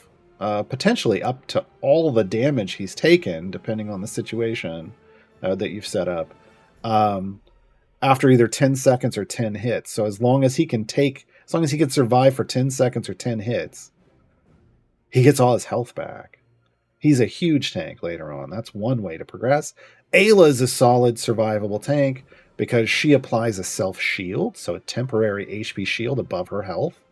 And the damage comes out of the shield first, and she can reapply it often enough that as long as she's not taking outrageous damage, she can survive in the same way Briv can. Miria is... Krydle. Hold on, let me talk about Krydle first. Krydle is over here in slot 2. Krydle is a dodge tank, which means he doesn't get hit.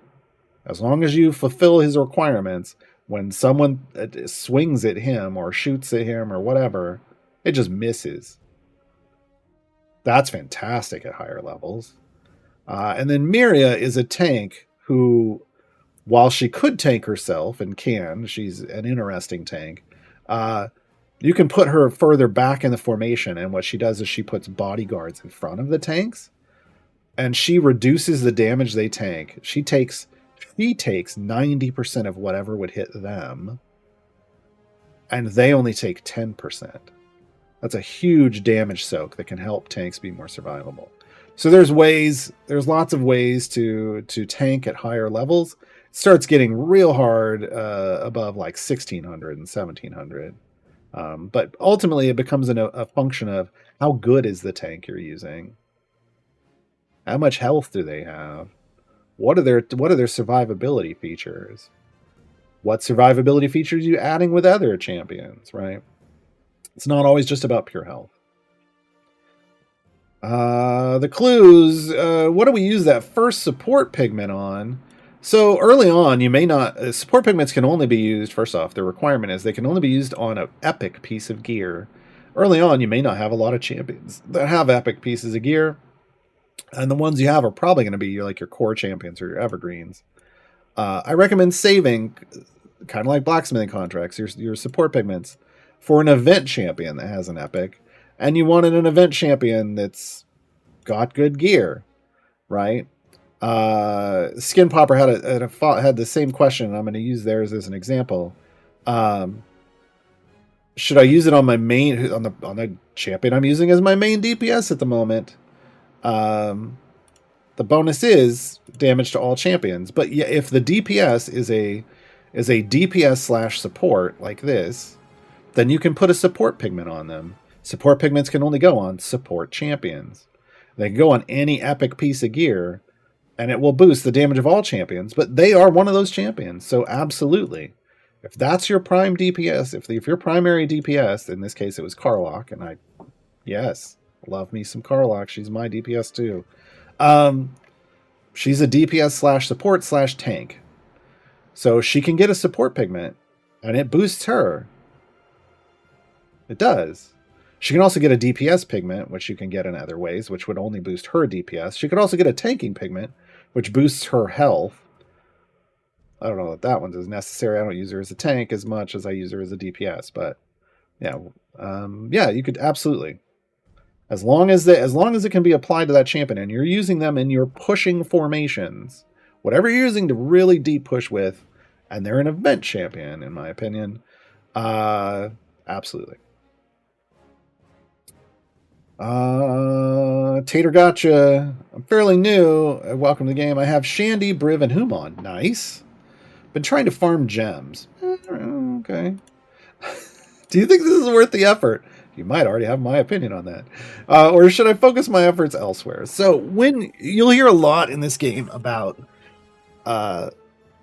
something called gem farming as a way to generate lots amount of gems for you to spend in the shop.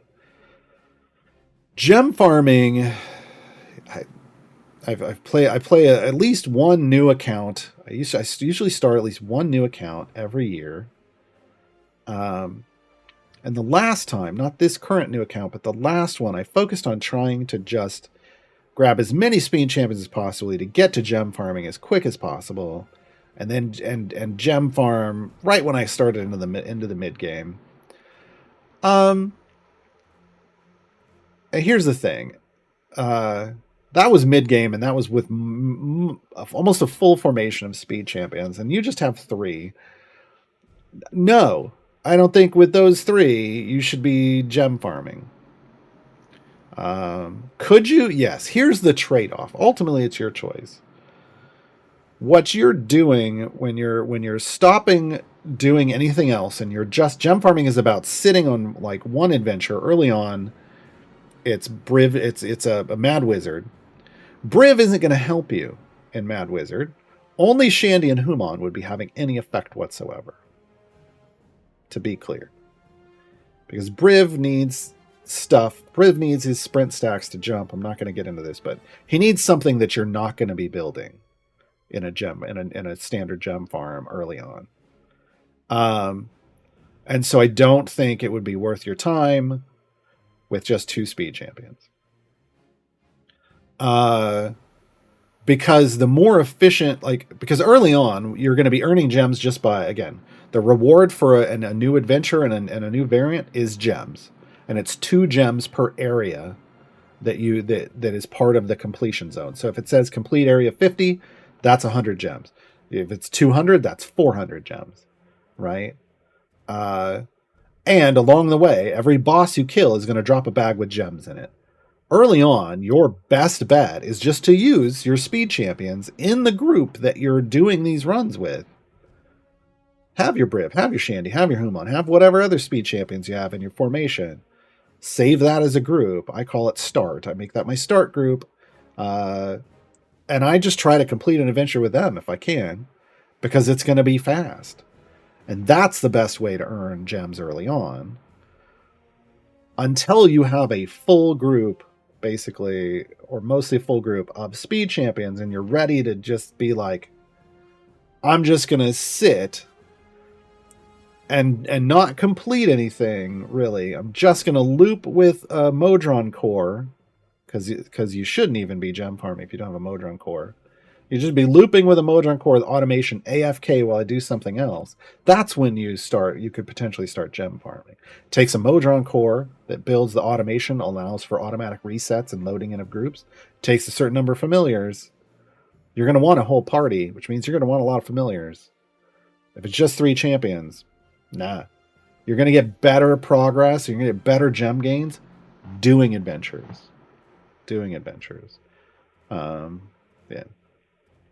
So I really think starting to gem farm, like in the sense of what that really means, is more mid game. You're gonna need a Modron core. Ideally, you're gonna want your fast core. You're gonna want to have it leveled up. Hopefully, so you have at least like to 5, so you at least have the first speed effect before you were starting. And then you'll use it and level it up quickly. You could level it up real quickly in a gem farm. Briv isn't a function of that gem farm though, so yeah. So I don't think at that point you should be, but it's your game. You can play it any way you want. When you do get to the point where you want a gem farm, there's trade-offs, right? If you just want to stop and spend all your game time gem farming, you can.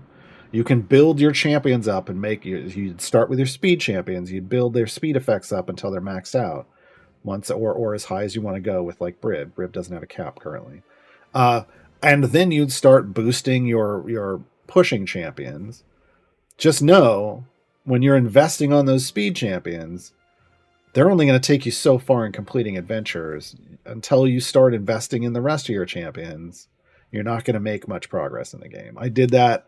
Again, a new player account ago, and I did okay through Baldur's Gate, but when I tried to then transition into Icewind Dale, I had no power. I had no real pushing power I tried to unlock Xeraphon, and I was 200 areas off, that's a ridiculous amount of power that I was missing. So I think, you can go all in on that, but you're going all in on speed. You're not going to have the power to complete a lot of the content, right? What else we got? The glitchy. Which piece of gear should you put a support pigment on? It doesn't matter. It's the same for legendary effects when you get there too. The gear doesn't matter. Just putting it on the champion matters. Okay. All right, let me go back. What else we got up here? Infinite, can you help me decide on my free time gate? Yeah, so this is the thing. Making decisions about your natural time gate weekend is something you got to learn to do. They gave me Humon, which you already have. Certainty Drawn, which you don't have, but would help you get Split the Party 3. And Krond, but you don't really need him. So you feel like your choice is between better gear for Humon or Split the Party 3. I get that. I understand that. When you go to choose your time gate, it's going to tell you what your pity timer is for Humon. It's one of the things that's listed. If you're within 3 of your pity timer and thus would get an epic, for sure, you could. That swings a little in Humon's favor. But because certainty would help you get to split the party, my recommendation would be go for the guaranteed win. Get you someone that's going to get you progress. Right, split the party. And certainty is a good champion for a variety of things. So, yeah. Noju plays, how do you make champions not stare into your eternal soul and make you question your life? Again, it's a setting under over here under interface, console UI portraits. So this is the default, is to have them on, staring at you. But the OG idle champions is this, and then it shows you also the skin. Drakera's does Jarlaxle's Master of Attunement work with legendary items? So Master of Attunement gives you buff based off the epics that you have, like you and other champions.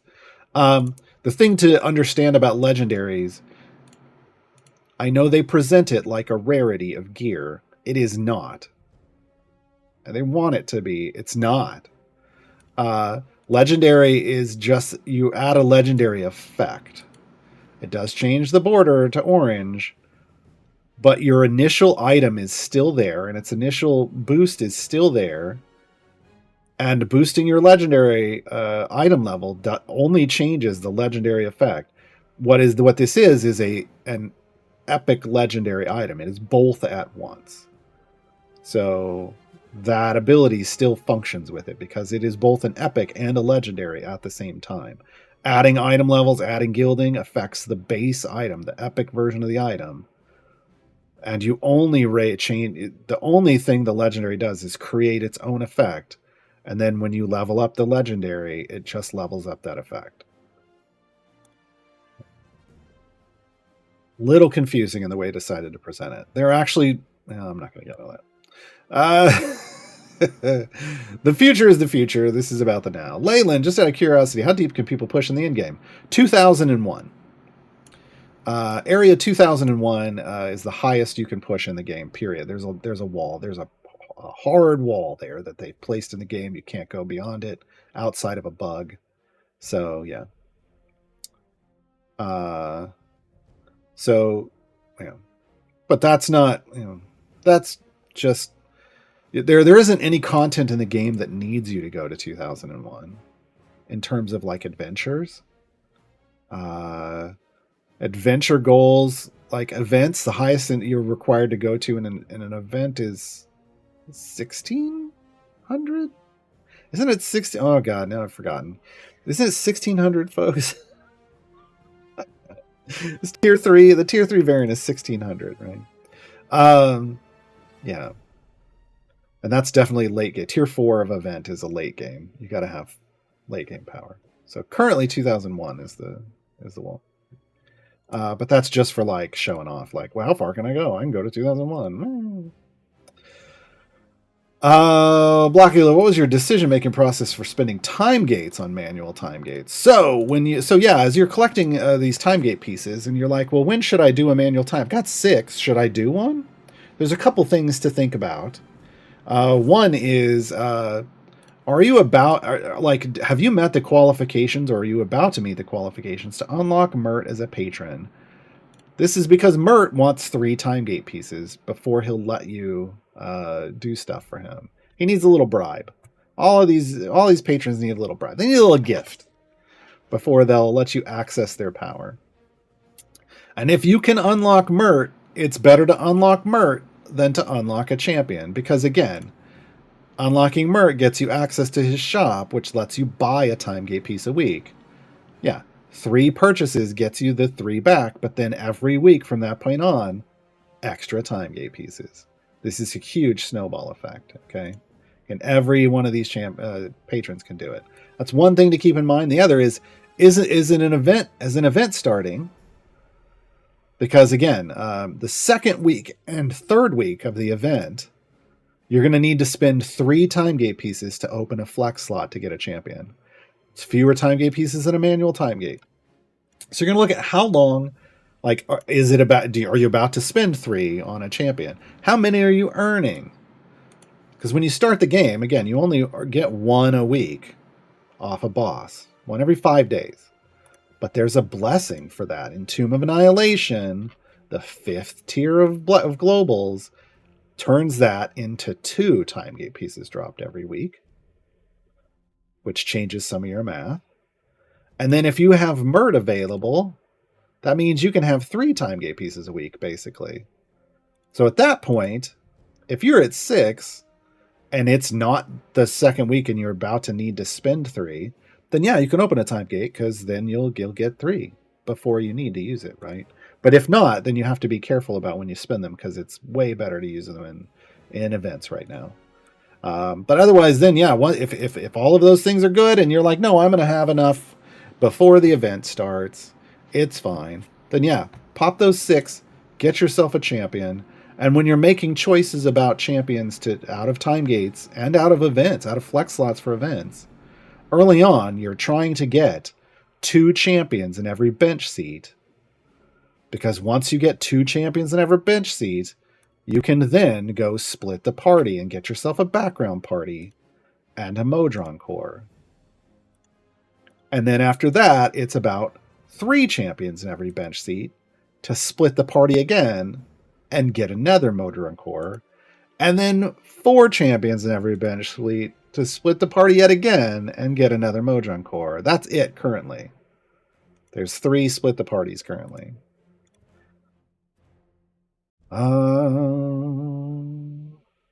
Marcos, do I start an adventure with the gold team or the speed team? This is a good question. So if you are starting like an event or a time gate or a brand new campaign where you have 0 favor, you want to start with a mix of gold find, like Jarlaxle, and so gold find and speed. Because the reason you might want to start just with as much gold find as possible, because a lot of times you aren't going to be able to level up those speed champions to get their effects working because you don't have any gold, right? So you might, if it's brand new, you might run gold find first, and then transition into and then change your party as you progress to pushing and get a lot of stuff. After that, usually you're starting with a speed team. Once you have once you have some favor and you can level up your champions to get their speed effects going, starting off with speed is the goal. You should be building out 3 groups in your save formations. We go here, a speed group. Well, these aren't named the way I would normally name them, but you want a speed group, a pushing group of some kind. This is a broken pushing group, and a gold find group. Now, I don't even think this is named correct. Oh, yeah, I didn't name this right. This is dirty gold find. That's what we call it now. So a speed group, a pushing group, and a gold find group. And basically this is a bunch of speed champions plus whatever else if you don't have a full group. Full pushing group, full power party, and then a bunch of champions that boost gold find, either themselves or by helping others raise their gold find multipliers. Building these 3 parties out in combination gives you the ability to push further and use what you need for any given situation. So speed to just race through stuff, and if you can complete it, it's done. But if you can't, if you suddenly you get to a point where you're kind of walling out and you can't kill things, then you switch to the push party. If you pop a fire breath potion and kill with your party damage, you can then hot swap with your hotkeys between your pushing party and your gold find group. Give yourself a lot of damage and then switch over and just soak up tons of gold and then switch back and level up your champions. Like, it's a dirty gold farming is a new thing, and it's amazing. Yeah. Cypress, from a new player, Shadowheart buffs the illusion clone. That's not really how that works. What are the best 3 champions for this buff? So first off, Shadowheart doesn't buff her clone. Shadowheart places a let me get Shadowheart in here, so we can maybe clarify this a little bit. Stop it. Shadowheart buffs on her own, but then she applies Invoke Duplicity. She creates an illusory duplicate of herself, and that illusory duplicate will sit in the next to the champion with the highest dex score in the formation. Okay, and then the duplicate will then apply a buff, its own buff. It is separate from Shadowheart's, so you can get double buffs here. It applies her main buff and her healing effect to things that are adjacent to duplicates. So you're buffing off the duplicate and you're buffing off Shadowheart, and you can get both of those on your DPS champion. So your question is asking about what are the best champions for this buff. That's not the way to think about it. It's not about having a specific champion in your formation. It's about understanding where the buff is going to go. It's going to go on the highest dex champion. In this formation, it's Stokey. And then making sure that this champion is adjacent to your DPS and that Shadowheart is within like 2 adjacencies of your DPS so that you're getting both the buffs. So that's more of a understanding how the ability works question. I think you're misunderstanding the ability. The buff isn't, it's not that you need to have the highest dex champion in the game in your formation. It's just that the duplicate is going to whoever the highest dex champion is in your party. That is a silly question. We don't have time for that. We're out of time. Lurking Rider asked 2 questions that are basically the same. What surprised you about the new player experience is effectively what I'm going to go with. That you, I'm going to do it about that. What surprised you about the new player experience when you did your new account? So there were 2 things that had changed about the game since I had done my last account. One is the new event structure, Events 2.0, and the other was the collection system, the achievements and collection system. There's something called guide and collection quests, which I had really hoped that these would guide you through the game and help you make good decisions. They don't. That's what surprised me. They don't actually do anything. They're just a little reward for things you're doing anyway. And you really, in the current iteration, you really shouldn't try to chase these. It's just, you're going to earn them as you go along. So that's what surprised me. What surprised me was that didn't change the game at all. That Events 2.0 is what had changed it in a very mega way, right? It is a vastly different early game. You're gaining champions faster. Thus, you're gaining power faster. Thus, you're smoothing out kind of the whole progression curve. So far, I haven't hit a speed bump at all in terms of progression, and my ability to progress on my new account has been way bigger than I ever expected it to be. And Rougher, I'm just going to say no. And she wouldn't be the one that would. You guys keep... That isn't who does that. Anyway, that's going to be everything. Oh, hold on. Yeah, because how should I start spending Tiamat scales at the Forge? Always apply your first legendary effects to the champions that are in your Trials group. Your pushing formation. Because that's going to snowball your ability to progress all the way through Trials. There you go.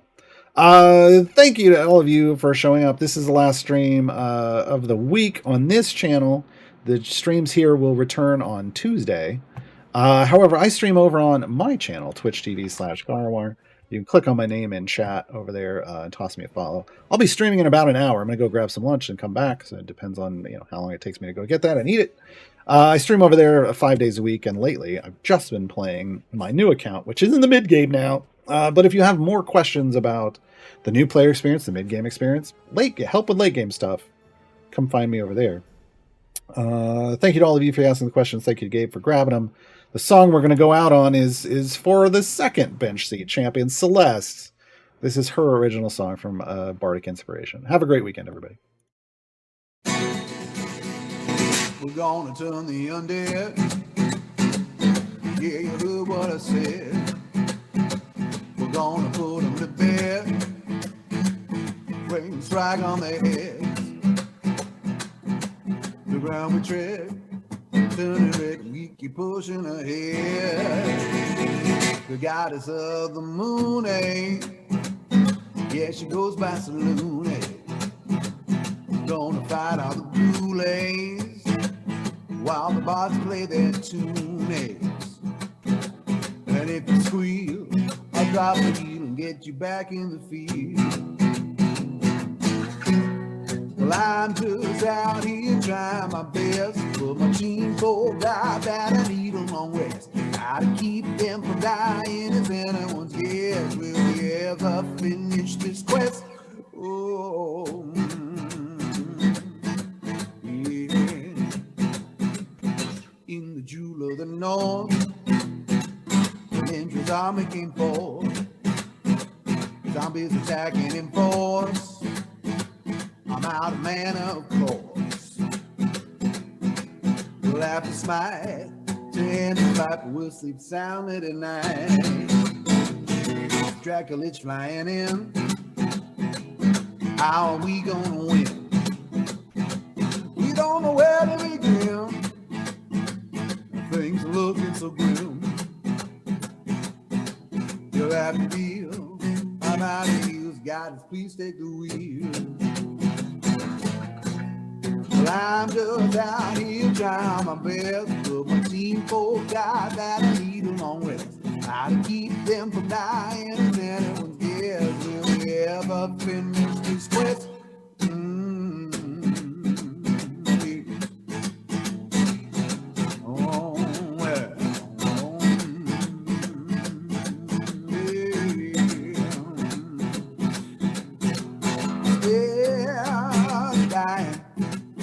Time to cry.